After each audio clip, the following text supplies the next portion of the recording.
सुप्रभात सज्जन श्रोते हो. आजच्या निरूपणाचा विषय आहे सर्वम खलविदम ब्रह्म. सर्व काही आहे ते ब्रह्मच आहे. सर्वम खलविदम ब्रह्म. सुभाषित काय म्हणतो पहा. सुभाषित काय म्हणतो पहा. नाहम ब्रह्मेति संकल्पात सुदृढात बध्यते मनः.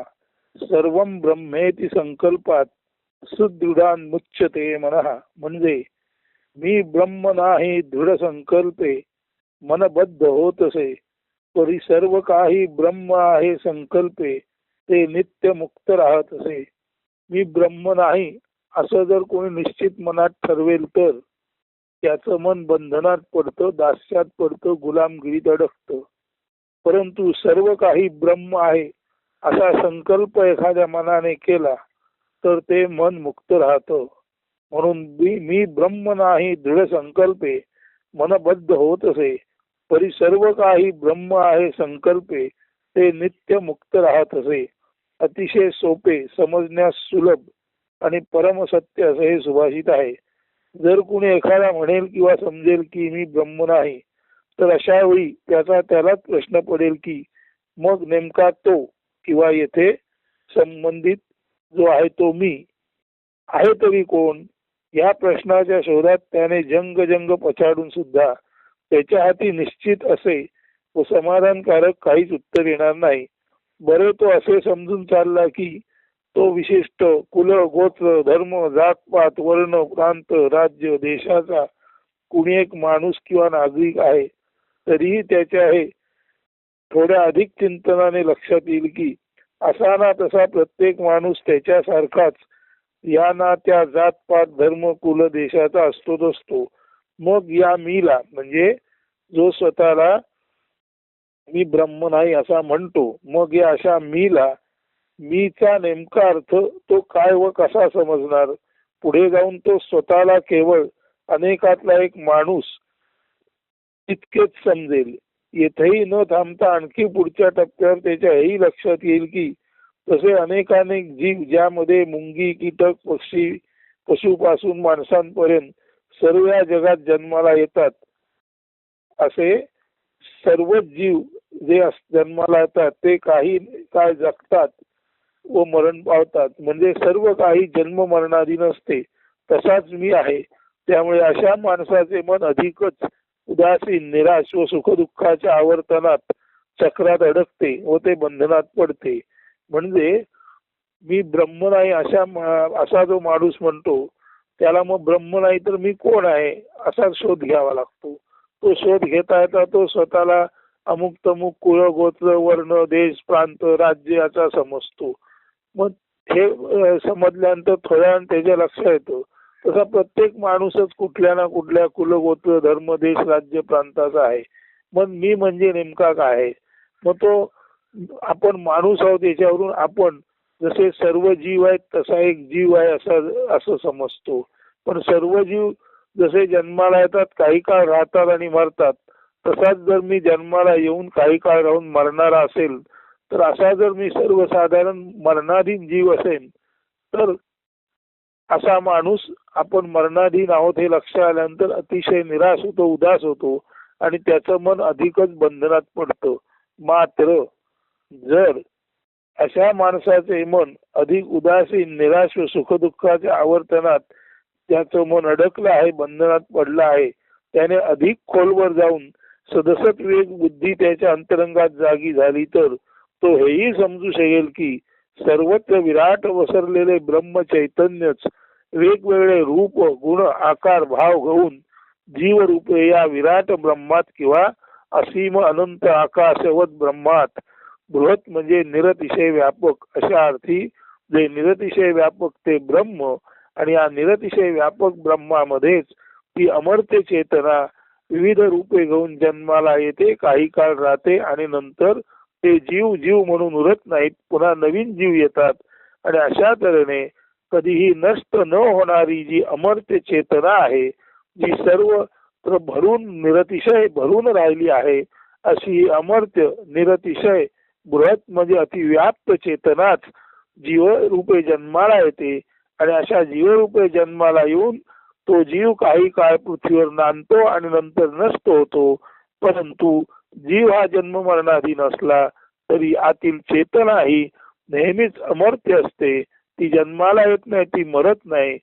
जीवाला जन्माला आणण्यासाठी चेतना कारणीभूत ठरते, परंतु जन्माला आलेला जीव जातो आणि चेतना जी आहे ती चिरंजीवच असते.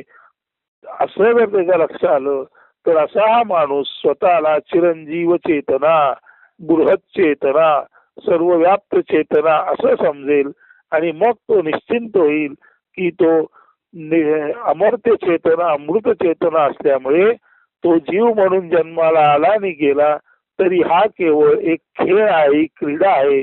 आणि हा खेळ, ही क्रीडा करणारी जी चेतना आहे, अमर्त्य चेतना आहे, बृहत सर्वत्र व्यापलेली चेतना आहे, तीच मी आहे. म्हणजे सर्व व्याप्त बृहत निरतिशय अशी अनंत चेतना म्हणजेच मी आहे. आणि जर मी स्वतःला माणूस म्हणून समजेन, जीव म्हणून समजेन, तर निश्चितच मी बंधनात पडेन, माझं मन दास्य गुलामगिरीत अडकेन. परंतु जर मी कधीही नष्ट न होणारी अमर्त्य चेतना असून, ही चेतना म्हणजेच मी बृहत सर्वव्याप्त अशी ब्रह्मचेतना आहे. आणि ही जी ब्रह्मचेतना आहे तिचा खेळ जो चालू आहे, जन्म मरणाचा जीवरूपे येणारा जाणारा तो खेळ मी खेळत आहे. तो या खेळात मी सदोदित आनंदित आहे. कारण जीव येतात जातात, परंतु हे जीव जन्माला ज्यामुळे येतात ती ब्रह्मचेतना मी आहे. ती ब्रह्मचेतना म्हणजे सर्वत्र पसरलेलं ब्रह्म चैतन्यमय ब्रह्म मी आहे. अशी जेव्हा त्याला त्याच्या अंतरंगात सदसत विवेक बुद्धी जागी झाल्यामुळे जाण येईल, तेव्हाच त्याचे मन खऱ्या अर्थाने मुक्त होईल. एकदा का आपण जन्म मरणाधीन नाही, एकदा का आपण जीव नाही, तर आपण जीव जन्माला आणणारी, कधीही नष्ट न होणारी अशी ब्रह्मचेतना आहोत. ब्रह्मचेतना म्हणजे सर्वव्याप्त चेतना, आणि सर्वव्याप्त चेतनेच्या या रूपालाच ब्रह्म असं म्हणतात. म्हणून खऱ्या खुऱ्या अर्थाने आपण अविनाशी ब्रह्म आहोत. आपण चिरंजीव अमर्त्य अमृत चेतना आहोत. याचा एकदा बोध झाला की मी ब्रह्म नाही, ही वेडगळ समजूत जाते. आणि मी ब्रह्म नाही या समजुतीमुळे माणूस जो दास्य गुलामगिरीत अडकतो, त्याचे मन जे बंधनात पडते ते केवळ आणि केवळ मी निरतिशय अशी सर्वव्याप्त ब्रह्मचेतना आहे. म्हणजे निरतिशय सर्वव्याप्त ब्रह्मचेतना जी अमर्त्य आहे, अमृत आहे, चिरंजीव आहे, तीच मी आहे. असा जेव्हा माणसाला त्याच्या सदसत विवेक बुद्धीच्या आधारे शोध लागतो, तेव्हाच त्याचे मन खऱ्या अर्थाने मुक्त होते. आणि असे जे मुक्त झालेले मन असते ते मन त्याच्या स्थितभाव प्रज्ञेमुळे, म्हणजे आपण ब्रह्म आहोत याच भावाशी जेव्हा त्याची प्रज्ञा बुद्धी स्थित होते, तेव्हा स्वाभाविकपणे त्याच्या मनाचे अमन होते, बुद्धीचे प्रज्ञेत रूपांतर होते आणि हृदयाचे विश्व हृदय होते. असं मनाचं विश्व मन, बुद्धी किंवा प्रज्ञेची विश्व प्रज्ञा आणि हृदयाचं विश्व हृदय हे जे परिवर्तन आहे तेच खऱ्या खऱ्या अर्थाने अमर्त्य चेतनेचं ब्रह्मरूप आहे. आणि हे अमर्त्य चेतनेचं ब्रह्मरूप म्हणजे ब्रह्मच आपण आहोत हे जेव्हा त्याला कळतं, तेव्हा तो सर्वार्थाने मुक्त होतो. आणि अशा माणसाचे मन मनमुक्त होईन ध्येय येईना जाई, चिरंजीव ऊर्जा रूपे ब्रह्म क्रीडा रममान राही. मन आता अशा माणसाचे मन ब्रह्ममन होते. आणि हे ब्रह्ममन म्हणजे मुक्त वैनतेय, एखाद्या आकाशात उडणाऱ्या मुक्त गरुडासारखं हे त्याचं मन मनमुक्त वैनतेय येईना जाई. मन हे मुक्त गरुडासारखं वावरणार आहे, ब्रह्मानंदात रमणार आहे. मन येत नाही, जात नाही, चिरंजीव ऊर्जा रूपे ब्रह्म क्रीडा राही. चिरंजीव ऊर्जा रूपे कधीही नष्ट न होणाऱ्या चैतन्याच्या रूपाने हे हा जो मनरूपी गरुड आहे, हा जो मनरूपी वैनतेय आहे, तो येणारा जाणारा नसून तो जन्म मरणाधीन नसून तो चिरंजीव वैनतेय आहे. कारण हा मन वैनतेय म्हणजे केवळ आणि केवळ कधी नष्ट न होणारी अमृत चेतना आहे. म्हणून अमृत चेतना रूपी हा चिरंजीव मुक्त वैनतेय हा येत नाही जात नाही, फक्त वेगवेगळी रूपे घेऊन ब्रह्म क्रीडा रममाण राही. या ब्रह्म क्रीडेमध्ये या चैतन्याच्या खेळामध्ये रममाण राहतो. म्हणजे जेव्हा माणसाला कळतं की आपण ब्रह्म आहोत, आपण अमर्त्य अमृत चेतना आहोत, तेव्हा तो स्वतःला जीव समजत नाही. तो स्वतःला चिरंजीव वैनतेय म्हणजे कधीही नष्ट न होणारा गरुड जो या ब्रह्मचेतना रूपी क्रीडेमध्ये रममाण असतो, सतत खेळत असतो, असा हा स्वतःला मनमुक्त वैनतेय येईना जाई चिरंजीव ऊर्जा रूपे ब्रह्म क्रीडा रममाण राही. अशा अत्युच्च अमृतानुभवाचे रसास्वादन करीत करीत असे हे अनादि अनंतत्व असलेले अमर्त्य मन मुक्ती भोगत असते. आता मन हे मन राहतच नाही, ती परमशांत चेतना असते आणि परमशांत चेतना ही नेहमीच मुक्त क्रीडा करीत असते. परमशांत चेतना जी मुक्त क्रीडा करते त्यालाच मनमुक्त वैनतेय येईना जाई चिरंजीव ऊर्जा रूपे ब्रह्म क्रीडा रममाण राही असे म्हटले आहे. अशा या अत्युच्च अमृतानुभवाचे रसास्वादन करीत करीत ते म्हणजे असं मन अनादि अनंतत्वे मुक्ती भोगत असते. श्रीमद आद्य शंकराचार्य या संदर्भात काय म्हणतात ते पहा. प्रातस्मरामि हृदि संस्फुरदात्मतत्त्वं सच्चित सुखम परमहंस गतिं तुरीयं यत् स्वप्न जागर सुषुप्तमवेति नित्यं तद्ब्रह्म निष्कलमहं न च भूतसंगा. मी ते अखंड ब्रह्म नवे माया जनित प्रकृती आवरण जागृती स्वप्न निद्रानुभवा प्रकाशित करियैस तुरीय चैतन्य सच्चिदानंद परमहंस स्वरूपी सुप्रभाती हृदय संपुटी स्पष्ट अनुभूत दे होई. ऐशा आत्मतत्व स्मरण चिंतने नित्य निरंतर प्रसन्न मी राही. म्हणजे हृदय संपुटी सुप्रभाती हृदय संपुटी अमृत वेळेला म्हणजे दिवसाच्या शेवटच्या प्रहरात म्हणजे रात्री उत्तर रात्री 3 ते सकाळी 6 पर्यंत या दरम्याने मी नित्य निरंतर जेव्हा आत्मचिंतन करतो, आत्मस्मरणात चिंतनात मग्न असतो, तेव्हा माझ्या असं लक्षात येतं मी ते अखंड ब्रह्म, मी अनंत अविनाशी अमृत चैतन्य आहे. यालाच म्हणतो मी ते अखंड ब्रह्म. आणि मी चैतन्य असल्यामुळे बाहेरून ज्याला जरी हे चैतन्य प्रकृती आवरणाने म्हणजे बाहेरून जरी हे चैतन्य 36 तत्व रूपी आवरणाने त्वचेने झाकलेलं असलं तरी 36 तत्वाचं त्वचेचं आवरण असलेलं हे प्रकृती आवरण मी नसून त्याच्या आत जे अत्यंत प्रसन्नतेने स्पंदन पावत आहे असं ते ब्रह्म किंवा ब्रह्मचेतना मी आहे. आणि जरी शरीराला जागृती स्वप्न आणि निद्रेचा अनुभव येत असला तरी जागृती स्वप्न आणि निद्रानुभव देणारं जे ज्ञान आहे ते ज्ञान एकत्वाने संवित, ते एकत्वाने एक आणि एकच ज्ञान आहे ज्याला संवित म्हणतात. ते ज्ञान म्हणजेच ही तुरीय चेतना म्हणजे जागृती स्वप्न आणि निद्रा या तिन्ही अवस्थाचं ज्ञान ज्या चेतनेमुळे होतं ती तुरीय चेतना म्हणजे ब्रह्मचेतना मी आहे. अशा अर्थाने ब्रह्मचेतना म्हणून मी ब्रह्म आहे. हे प्रकृतीचं आवरण, हे प्रकृतीचं जे आपण म्हणतो घोंगडं ते खरं नाही. केवळ आणि केवळ ब्रह्मचेतना म्हणूनच मी आहे. आणि जागृती स्वप्न निद्रेचा अनुभव याच ब्रह्मचेतनेद्वारे शरीर घेत असते.